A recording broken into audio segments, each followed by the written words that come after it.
안녕하세요. 오늘의 테슬라 뉴스입니다. 자, 지난 방송에서 하원 소위원회의 자율주행 법안이 12대 11로 통과되었다라는 소식을 전해드렸었는데요.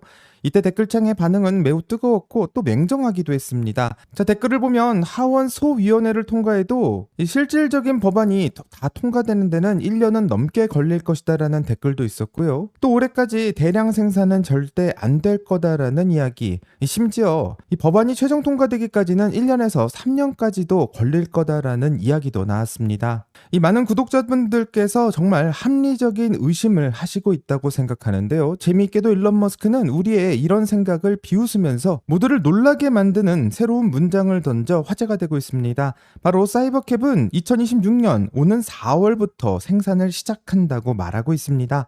자, 법안 통과에 1년이 걸릴 거다라는 우려와 또 2달 뒤에 차를 뽑겠다라는 일론 머스크의 선언까지, 이 거대한 괴리감은 도대체 어디서 오는 건지 궁금한데요. 자, 과연 일론 머스크는 법을 무시하고 사이버캡을 생산하겠다라고 말하고 있는 것일지 궁금하고요. 이 많은 구독자님들이 댓글로 남겨주신 합리적인 의심을 같이 한번 살펴보도록 하겠습니다. 자, 끝까지 함께 해주시기 바라고요. 그럼 출발할게요.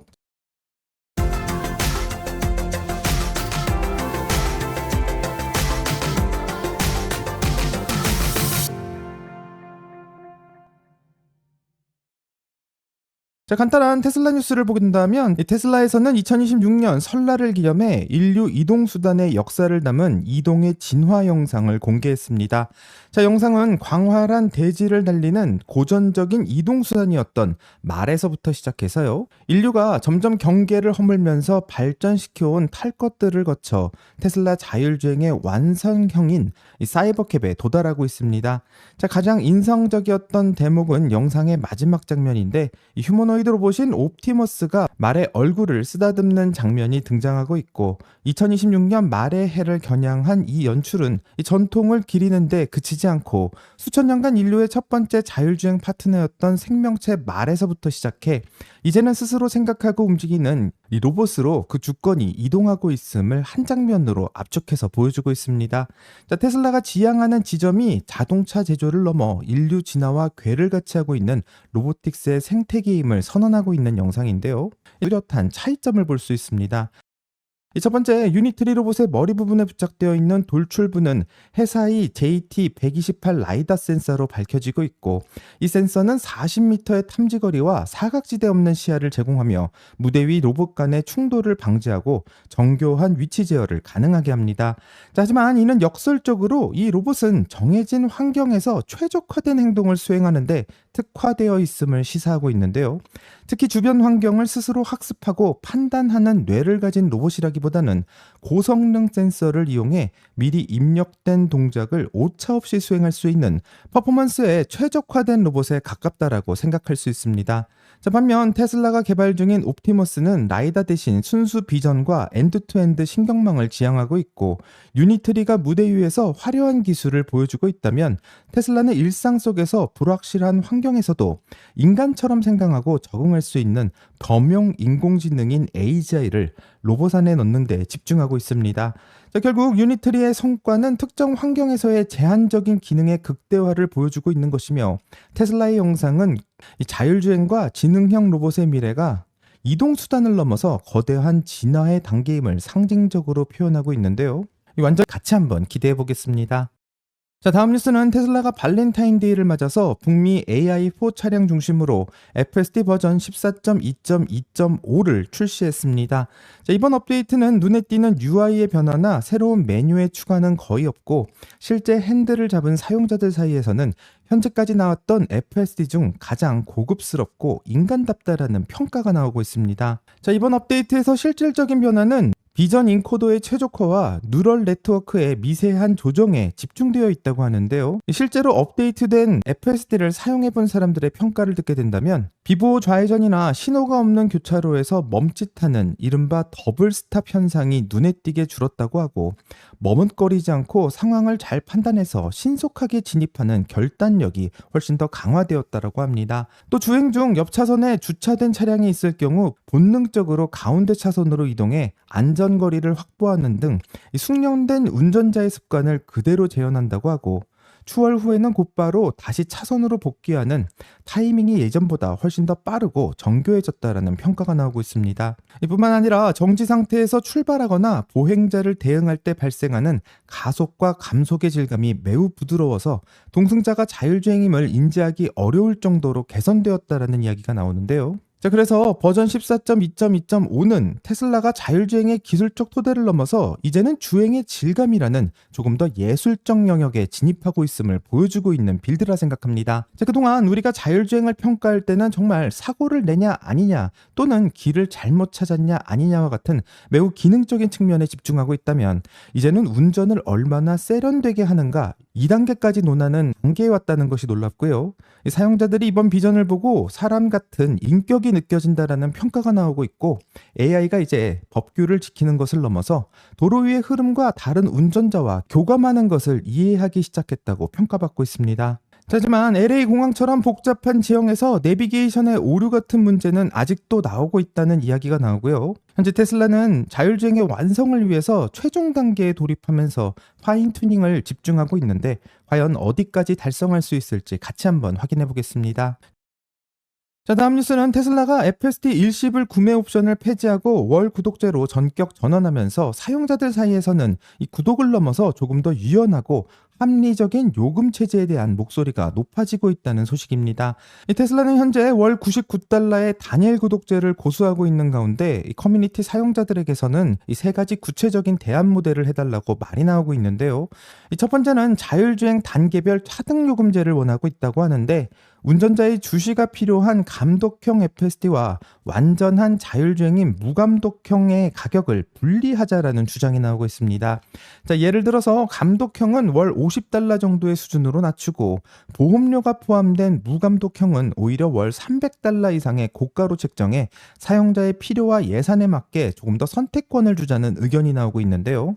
이뿐만 아니라 한 달 단위가 아니라 일일 또는 주간, 연간 단위를 도입하자는 이야기도 나오고 휴가철 장거리 여행 시만 필요한 사용자들을 위해서 하루 10달러나 일주일 30달러 수준의 이 상품을 만들거나 또 장기 사용자들에게는 연간 999달러 정도의 할인된 혜택을 제공하자는 논리도 나오고 있습니다. 또 마지막으로는 FSD의 모든 기능을 다 쓰지 않는 사용자들을 위해서 오토파크나 서먼 같은 특정 기능을 묶어서 좀 저렴하게 팔자는 이야기도 나오고 있고 예를 들어서 기본 자율주행과 오토파크만 원할 경우에는 월 50달러 정도만 내고 이 추가 기능을 원할 때마다 요금을 조금 더 붙이자는 형태도 나오고 있습니다. 재미있는 것은 이제 소비자들이 자율주행을 더 이상 비싼 옵션이 아닌 맞춤형 서비스로 인식하기 시작했다는 것이고요.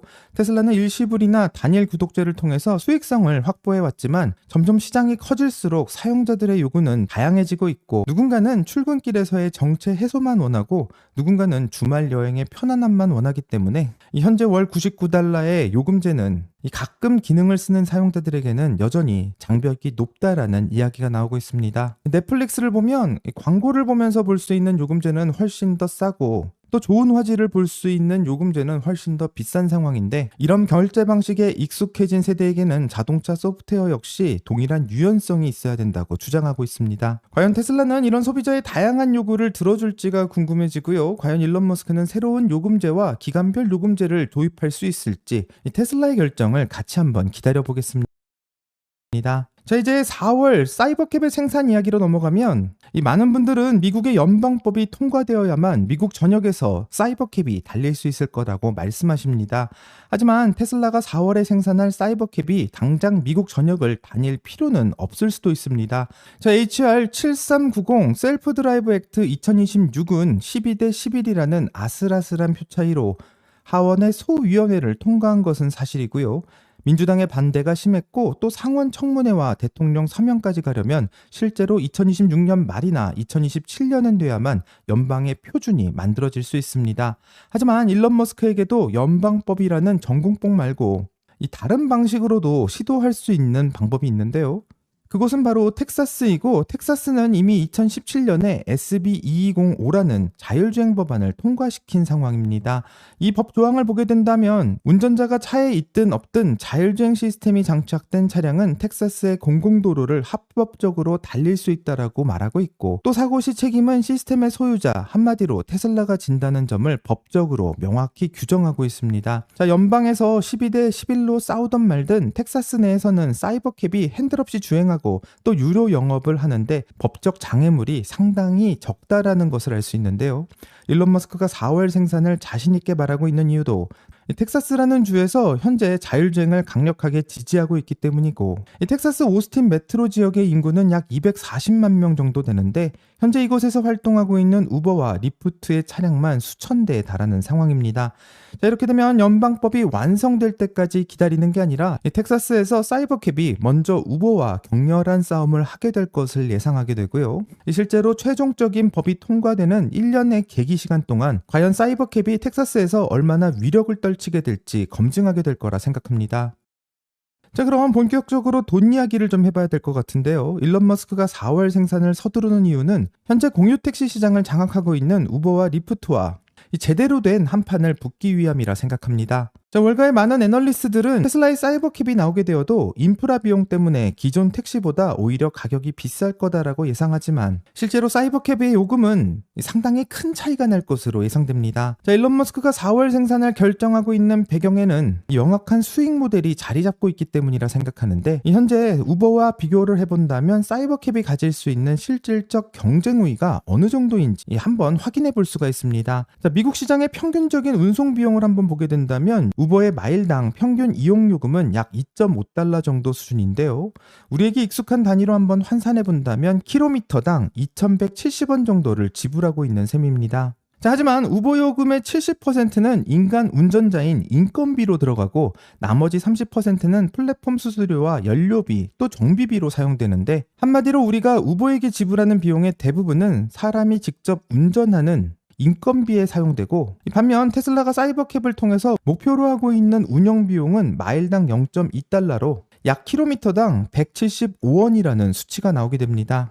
한마디로 우버를 사용하는 서비스 가격의 10분의 1 정도 되는 수준인데요. 만약 분당에 있는 정자동에서 강남역까지 약 20km를 사이버캡으로 간다고 가정해본다면 현재 택시나 호출 서비스를 이용할 때 25,000원 정도의 요금이 발생할 수 있지만 사이버캡의 운영 비용을 적용하면 순수 주행 비용은 3,500원 수준까지 떨어질 수 있습니다. 자, 요금의 70%를 차지하던 인건비가 제거되면서 이 비용이 사라지게 되는 건데요. 또 테슬라는 실시간 주행 데이터를 기반으로 자체 보험 시스템을 운영 중이고 사고율을 낮추는 동시에 보험 비용을 최적화할 수 있고, 이 전기차는 또 부품수가 내연기관 차량보다 훨씬 더 적기 때문에 저렴한 유지보수 비용을 보장하고 있습니다. 심지어 사이버캡은 기존의 조립 방식을 탈피해 생산 단가를 3만 달러 미만, 한마디로 우리 돈으로 약 4천만 원 초반대로 낮추는 것을 목표로 하고 있는데, 이 차량 가격이 낮아지면 감가상각 비용 역시 줄어들 수밖에 없고 이는 주행거리당 운영 단가의 하락으로도 직결될 수 있습니다.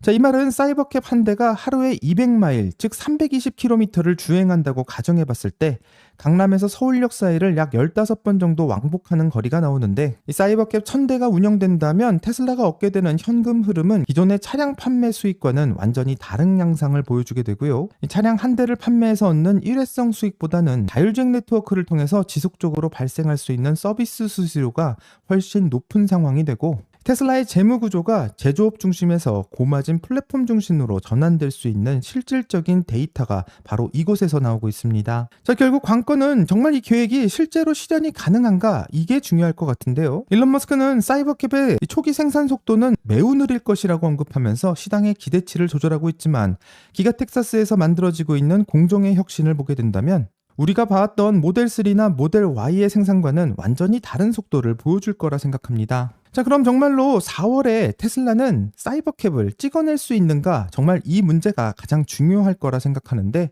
이 사이버캡은 기가 텍사스에서 처음 도입되고 있는 언박싱 프로세스를 사용해 제작되고 있고, 기존의 자동차 공정은 거대한 차체를 컨베이어 벨트에 올리고 조립하는 방식이었지만 이 사이버캡은 그 제작의 방식 자체가 다른 상황입니다.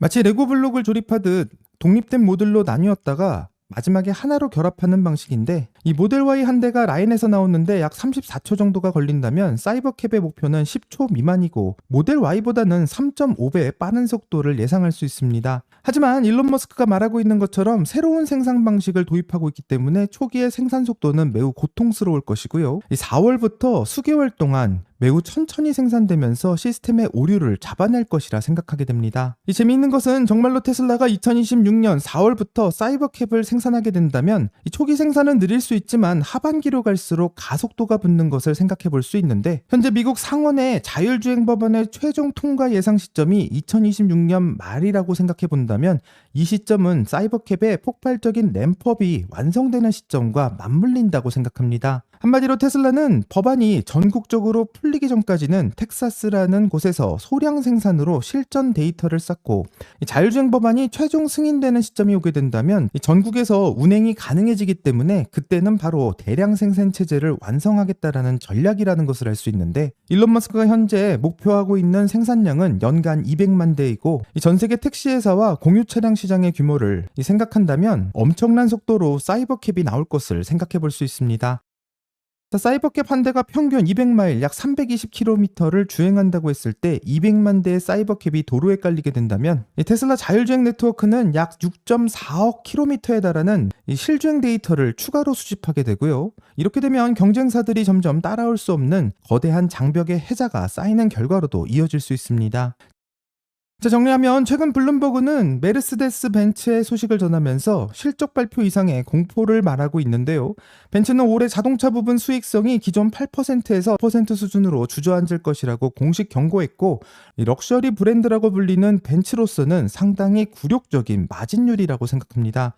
이 충격적인 것은 벤츠가 스스로 방어하기 위해 내놓은 숫자인데, 벤츠는 전 세계 생산 능력을 연간 220만 대 수준으로 제한하고 고정비의 10% 이상을 깎아내는 이른바 넥스트 레벨 퍼포먼스라는 구조조정에 돌입하게 되었습니다. 벤츠의 올라 켈리니우스 회장은 그동안 엔트리급 모델을 줄이고 마진이 훨씬 더 높은 럭셔리 모델에 집중하는 전략을 펴왔지만 이 전략은 중국 시장에서 처참한 결과를 낳게 되었고요.